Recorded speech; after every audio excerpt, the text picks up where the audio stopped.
तेलंगाना सरकार द्वारा आयोजित स्वतंत्र भारत वज्रोत्सव आज सुबह से शुरू हो रहा है। ये सेलिब्रेशन आज से इस महीने की 22 तारीख तक होंगे। सीएम केसीआर सुबह 11:30 बजे हैदराबाद के HICC में इन समारोह का भव्य उद्घाटन करेंगे। CS सोमेश कुमार, डीजीपी महेंदर रेड्डी व राज्य सरकार के अन्य अधिकारियों ने इससे संबंधित व्यवस्थाओं का जायजा लिया। सबसे पहले सीएम केसीआर राष्ट्रीय ध्वज फहराएंगे। देशभक्ति की भावना जगाने हेतु विभिन्न कार्यक्रम आयोजित किए जाएंगे। कार्यक्रम के अंतर्गत 75 वादन वीणा कलाकारों द्वारा देशभक्ति गीतों की प्रस्तुति, स्वतंत्रता सेनानियों के त्याग व बलिदान की स्मृति में शास्त्रीय नृत्य, फ्यूजन डांस जैसे कार्यक्रम आयोजित किए जाएंगे। राज्यपाल तमिलसाई ने 62 IIIT छात्रों के साथ रूबरू हुई। उन्होंने IIIT में जाकर मेस व छात्रावास का निरीक्षण किया। राज्यपाल ने कहा है कि बुनियादी सुविधाओं के अभाव में छात्रों को दिक्कतों का सामना करना पड़ रहा है। छात्र भोजन की गुणवत्ता से नाखुश है। उन्होंने कहा है कि वह एक मां के रूप में छात्रों की कठिनाइयों को जानने आई है। उन्होंने मेस और छात्रावास का निरीक्षण किया और अधिकारियों से छात्रों की समस्याओं के बारे में जानकारी ली। इस दौरान कॉलेज प्रबंधन ने कहा है कि समस्याओं का समाधान किया जाएगा। राज्यपाल ने IIIT में छात्रावास, मेस, लैब व पुस्तकालय का निरीक्षण किया। IIIT में सीधे अवलोकन करते हुए छात्रों से समस्याओं के बारे में पूछताछ की। छात्रों ने राज्यपाल को अपनी पीड़ा बताई। चावल में मिलावटी चीजें पाए जाने से छात्र चिंतित हैं। And their basic requirement is mess. So they want good food, hygienic food, and they want good washrooms and good hostel rooms. And this all very basic need of students. So I will convey what all the problems, security problems also they have, and because they did some agitations, they are watched more and they are unable to move freely in the campus. These are all the concerns of the children. And I met the professors also. There is some vacancy, a significant percentage of vacancies also there. So I have assured them, first I have given a moral support to them, the highest offices with them, and I told to the concerned authorities, I will put pressure on the concerned authorities and I will convey the problems of the students so that in a time. Komatireddy Rajagopal Reddy Munugode विधायक पद से इस्तीफा देंगे। आज सुबह 10:30 बजे विधानसभा अध्यक्ष पोचारम को अपना त्याग पत्र सौंपेंगे। सुबह 10:30 बजे कोमटिरेड्डी राजगोपाल रेड्डी को स्पीकर पोचारम ने अपॉइंटमेंट दिया है। राजगोपाल रेड्डी अपना इस्तीफा स्पीकर फॉर्मेट में पेश करेंगे। उन्होंने स्पष्ट किया है कि वह इस महीने की 21 तारीख को अमित शाह की मौजूदगी में बीजेपी में शामिल होंगे। देश की आज़ादी की 75वीं वर्षगांठ के अवसर पर मंत्री सविता इंद्रा रेड्डी ने कहा है कि सभी 15 दिनों तक स्वतंत्र भारत वज्रोत्सव के कार्यक्रमों में भाग ले और देश की महानता को उजागर करने में सहयोग दे। रंगारेड्डी जिला बड़ंगपेट नगर निगम में अत्याधुनिक कार्यक्रम का आयोजन किया गया। कॉलोनी वेलफेयर एसोसिएशन के तत्वावधान में अलमासगुड़ा, तिरुमल नगर और श्री साई होम्स कॉलोनियों का कार्यक्रमों का आयोजन किया गया। इस कार्यक्रम में मुख्य अतिथि के रूप में सविता इंद्रा रेड्डी ने भाग लिया। देश की रक्षा के लिए भारत देश बचाओ जन आंदोलन ने सभी से रक्षा धागा पहनने का आह्वान किया। कहा गया है कि केंद्र द्वारा अपनाई जा रही राष्ट्र विरोधी नीतियों को उखाड़ फेंकने और देश की रक्षा करने की जरूरत है। तेलंगाना संयोजक श्रीनिवास गोमासे की अध्यक्षता में सेंट्रल कोर्ट होटल में भारत देश बचाओ जन आंदोलन की गोलमेज बैठक आयोजित की गई। कुमार शुभमूर्ति आरोप लगाया है कि मोदी के नेतृत्व में बनी केंद्र सरकार देश को बेचने की कोशिश कर रही है, इसलिए संविधान की सुरक्षा हेतु हर भारतीय को कड़ी मेहनत करनी चाहिए। तेलंगाना संयोजक ने कहा है कि भाजपा सरकार के शासन में गरीब जीवित रहना मुश्किल हो रहा है। अगर हमने संविधान की रक्षा नहीं की तो हमें भविष्य में गंभीर खतरे का सामना करना पड़ेगा। प्रोफेसर कांची एल्लैया ने कहा है कि वह देश के हर सरकारी स्कूल में अंग्रेजी के शिक्षण को अनिवार्य बनाने के लिए आंदोलन शुरू करना चाहते हैं। TJS के अध्यक्ष कोदंडराम ने कहा है कि केंद्र गरीब लोगों के कल्याण के खिलाफ काम कर रहा है और इसे रोकना जरूरी है।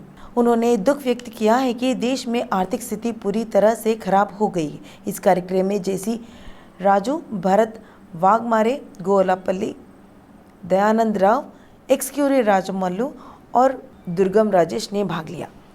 बीजेपी विधायक ईटला राजेंद्र ने कहा है कि धरनी योजना लोगों को गुमराह करने वाली योजना है। उन्होंने कहा है कि केसीआर के नेतृत्व में बनी राज्य सरकार किसी भी क्षण गिर सकती है। उन्होंने बागलिंगपल्ली स्थित सौंदर्य विज्ञान केंद्र में राजस्व कर्मचारियों के मनोबल और भविष्य की गतिविधि कार्यक्रम में भाग लिया। उन्होंने आलोचना की है कि धरनी योजना को इसलिए लाया गया क्योंकि हजारों एकड़ जमीन बेनामी और बेहिसाब है। उन्होंने कहा है कि वीआरओ प्रणाली को रद्द कर दिया गया क्योंकि यह इस योजना में बाधा पैदा कर रही थी। उन्होंने कहा है कि आरटीसी में बिना एसोसिएशन के जॉब यूनियन बनाए गए हैं। वर्ष 2015 में जब नगर निगम में कर्मचारी हड़ताल पर गए तो 17 लोग को निकाल दिया गया और उन्होंने मंत्री के रूप में उनकी हड़ताल का समर्थन किया था। तेलंगाना आंदोलन का केंद्रीय बिंदु धरना चौक था, लेकिन इससे हटाए जाने से इसकी आलोचना भी की गई थी। राज्य सरकार ने देश में स्वतंत्र भारत वज्रोत्सव सप्ताह महोत्सव के तौर पर मनाने का फैसला किया है। जीएचएमसी ने इसके लिए तैयारियां पूरी कर ली है। जीएचएमसी ने उपायुक्ताओं को यह सुनिश्चित करने का निर्देश दिया है कि झंडा फहराने के उद्देश्य से सभी घरों में अनिवार्य रूप से राष्ट्रीय ध्वज वितरित और फहराए जाए। उत्सव के अंतर्गत वृक्षारोपण अभियान, सांस्कृतिक कार्यक्रम, जीएचएमसी के सभी जोन में कवि सम्मेलन, रक्तदान शिविर, नाइट शेल्टर में फल व मिठाई वितरण और अन्य निर्धारित कार्यक्रम आयोजित किए जाएंगे। मानसिक शांति बनाए रखने के महत्व और मानसिक शांति कैसे प्राप्त करें, इस पर शहर के शांति सरोवर में आयोजित ब्रह्म कुमारी कार्यक्रम को शानदार प्रतिक्रिया मिली है।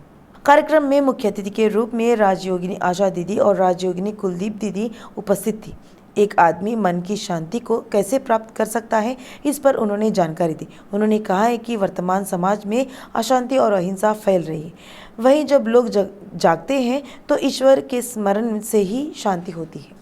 हमारे पूर्वजों ने क्या सिखाया था कि सुबह उठते ही हम किसी देवता का दर्शन करें, किसी महापुरुष का दर्शन करें अथवा भगवान का ध्यान करें, क्योंकि जो प्रथम दर्शन की बात नहीं होती है, प्रथम संकल्प ही हमारी सारी दिनचर्या का आधार होता है।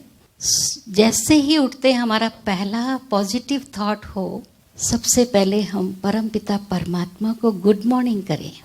Anyway, when we talk of inner peace, I feel it is not merely silence, but it is deep sense of contentment, deep sense of happiness, deep sense of love, feeling of love, deep feeling of stability. If there is duality, again your mind starts working. There is a deep sense of stability. Medchal जिला गटकेश्वर के शिवारेड्डीगुड़ा में मुफ्त mega स्वास्थ्य शिविर का आयोजन किया गया। शिवा लाइफ अस्पताल के सहयोग से डानो फार्मो कंपनी के नेतृत्व में मुफ्त चिकित्सा परीक्षण किया गया। डानो फार्म कंपनी के एमडी सूर्य नारायण राजू ने कहा है कि सभी को मुफ्त मेगा स्वास्थ्य शिविर का लाभ उठाना चाहिए। उन्होंने कहा है कि पूर्व में भी कई निःशुल्क मेगा स्वास्थ्य शिविरों का आयोजन किया जा चुका है। इस कार्यक्रम में स्थानीय नगरपालिका अध्यक्ष, उपाध्यक्ष, कारपोरेटर, व्यवस्था अधिकारी, डानो कंपनी के प्रतिनिधि और अन्य जनप्रतिनिधियों ने भाग लिया। हैदराबाद के रविंद्र भारती में चिन्नारी सिद्ध कुचिपुड़ी का स्टेज डेब्यू खूबसूरती के साथ आयोजित किया गया। श्रीकांत श्री दंपति की बेटी सिद्धा ने अपनी मां से नृत्य सीखने के बाद रविंद्र भारती में अपनी कला निखारी। उसने कड़ी मेहनत और समर्पण के साथ किए गए कुचिपुड़ी तत्वों को दर्शकों के सामने पेश किया। उसने पुष्पांजलि में नृत्य करना शुरू किया और विभिन्न विषयों का व्याख्या की और कला प्रेमियों को प्रभावित किया। इस कार्यक्रम में विधायक आर.के. पुड़ी गांधी, प्रसिद्ध नृत्य शिक्षक रामलिंग शास्त्री और रमा देवी ने भाग लिया। इस दौरान नृत्य प्रशंसकों ने सिद्धा को बधाई दी है।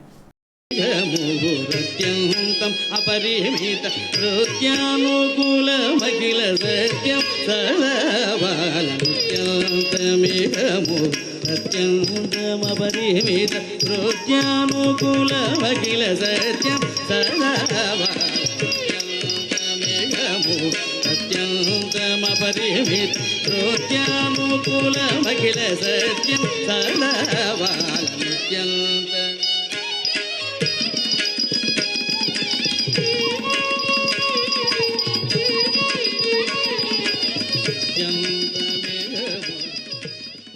हैदराबाद के पीपल प्लाजा में राष्ट्रीय हथकरघा दिवस के अवसर पर फैशन शो का आयोजन किया गया। आईटी मंत्री केटीआर ने हैदराबाद के पीपल्स प्लाजा में राष्ट्रीय हथकरघा दिवस कार्यक्रम का उद्घाटन किया।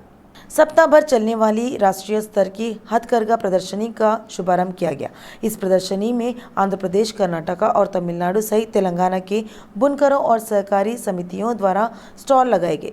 नारायणपेट कपास के नमूने, रेशम साड़ी, पोचमपल्ली इकत, गदवाल कपास, रेशम, सकी साड़ी, वरंगल डेयरी, करीमनगर बेडशीट्स प्रदर्शनी में उपलब्ध कराई गई। हर साल की तरह मंत्री केटीआर ने इस साल भी 28 सर्वश्रेष्ठ हथकरघा कलाकारों को श्री कोंड लक्ष्मण बापूजी के नाम पर दिए जाने वाले पुरस्कार प्रदान किए।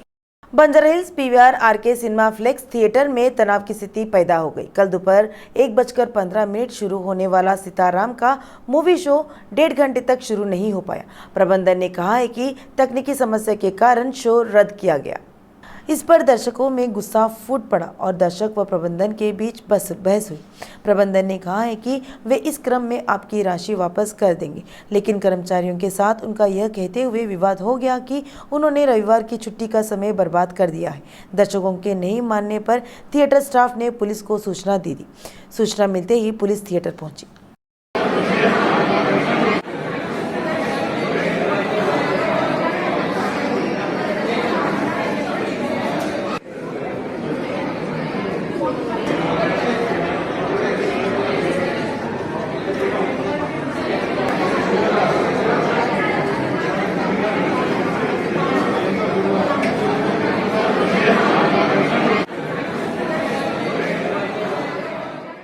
North zone task force police और एबिट्स पुलिस ने संयुक्त रूप से एबिट्स थाना अंतर्गत हुक्का सेंटर पर छापा मारा। हुक्का सेंटर के 2 प्रबंधकों को गिरफ्तार कर रिमांड पर लिया गया है। मेडचल जिले के जीडीमेटला पुलिस स्टेशन की सीमा अंतर्गत TSIIC कॉलोनी में सड़क दुर्घटना हो गई। हादसे में एक व्यक्ति की मौके पर ही मौत हो गई। हैदराबाद के सैफाबाद पुलिस स्टेशन की सीमा के AC घाट पर दुखद हादसा हुआ। पिता बातिस अली खान ने कल काम पर जाते समय तीसरी बेटी सकीना के रोने पर उसे बहुत ही बेरहमी से पिटा। मेरी भांजी है, मेरी भांजी की बच्ची है। ये दरिंदा सफद क्या है, बच्ची का बाप जो है बच्ची को दुनिया का मारा, बच्ची के पेशाब की जगह तक मारा है, बच्ची के ब्रेन में खून आ गया। डॉक्टर हम बोले बच्ची के बचने की उम्मीद नहीं है, चांसेस बहुत कम है। सुने ना, बस आपसे और सबसे ये चिल्ते जाए माँ को कि इसको कड़ी से कड़ी सजा होना, इसको जेल में डालो, इसको सजा होना, बच्ची को इंसाफ होना। बच्ची चले गई तो बच्ची वापस ले। उसको 4 बेटियां हैं, अल्लाह ताला एक भी मर्द बच्चा नहीं दिया। मर्द बच्चे की आस में उन्हें बच्चियों से नफरत करता। वो एक बच्ची बल्कि नहीं, उसके घर में और 3 बच्चियां, वो बच्चियों को भी मारता है, पूरे बच्चों को मारता। तोटाचरला में अजीब घटना घटी। मरे हुए व्यक्ति को जिंदा करने का विश्वास दिलाते हुए लुटेरे ने महिला से पैसे छीने। उस लुटेरे को ग्रामीणों पकड़ और उसकी पिटाई कर दी। तत्पश्चात पुलिस के हवाले कर दिया। श्रीहरिकोटा रॉकेट लॉन्च सेंटर से SSLV D1 रॉकेट लॉन्च विफल रहा। यह रॉकेट अपेक्षित परिणाम नहीं दे सका। इसरो ने पाया कि EOS-O2 और आज़ादी साइट उपग्रहों को एक निर्दिष्ट कक्षा के बजाय अस्थिर कक्षा में लॉन्च किया गया था। तेलंगाना में भारी बारिश हुई। राज्य भर में पहले से ही भारी बारिश हो रही है। इसके अलावा मौसम विभाग ने कहा है कि अगले 3 दिनों तक तेलंगाना में भारी बारिश होगी। उन्होंने कहा कई जिलों के लिए रेड अलर्ट भी जारी किया गया है। हैदराबाद शहर के कई हिस्सों में भारी बारिश हुई। नामपल्ली, एबिट्स, कोटी, बशीरबाग, नारायणगुड़ा, गोशामहल, अफजलगंज, मंगलघाट, बेगम बाजार, मलकपेट, सैदाबाद, याकतपुरा, चारमार और कारवान में भारी बारिश हुई। हैदराबाद ट्रैफिक पुलिस ने लोगों को बिना वजह घर से बाहर निकलने और सफर नहीं करने की सलाह दी है। तेलंगाना की बॉक्सर निखत जरीन ने राष्ट्रमंडल खेलों में स्वर्ण पदक जीता है। हाल ही में महिला वर्ल्ड बॉक्सिंग चैंपियनशिप जीतकर भारत का नाम पूरी दुनिया में रोशन किया है। अब राष्ट्रमंडल खेलों में भारत का परचम लहरा रही है। निखत जरीन ने 50 किग्रा वर्ग फाइनल में उतरी आयरलैंड के काटे मैकनॉल को हराया है। जजों के निखत के पक्ष में 5-0 से वोट दिए। निखत के स्वर्ण के साथ भारत राष्ट्रमंडल खेलों की पदक तालिका में 4थे स्थान पर पहुंच गया है। इस पर तेलंगाना के CM KCR और स्पीकर पोचाराम श्रीनिवास ने निखत को बधाई दी है। उन्होंने कहा है कि निखत जरीन की जीत से तेलंगाना का गौरव एक बार फिर विश्व स्तर पर प्रसिद्ध हो गया है। CM KCR ने कहा है कि राज्य सरकार खिलाड़ियों को लगातार प्रोत्साहित कर रही है।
ब्रिटेन के बर्मिंघम में हो रहे कॉमनवेल्थ गेम्स में भारत की रफ्तार बरकरार है। भारत ने रविवार को 2 और स्वर्ण और 1 रजत जीते हैं। मुक्केबाजी स्पर्धा में अमित पंघाल और नीतू गंगस ने अपने अपने वर्ग में फाइनल में पहुंचकर मेडल हासिल किए हैं। ट्रिपल जंप में एल्डो के पॉल ने शानदार प्रतिभा दिखाकर गोल्ड जीता है। उनके साथ भारतीय महिला क्रिकेट टीम ने भी फाइनल में रजत पदक जीता है। भारत ने राष्ट्रमंडल खेलों में पहली बार महिला क्रिकेट में रजत पदक जीता है। भारत ने फाइनल में ऑस्ट्रेलिया के खिलाफ मैच खेला और हरा दिया। अंत तक जोश से भरे T20 फाइनल मुकाबले में 9 रन से हार का सामना करना पड़ा। हरमनप्रीत कौर ने 43 गेंदों में 2 छक्कों और 7 चौकों की मदद से 65 रन की पारी खेली।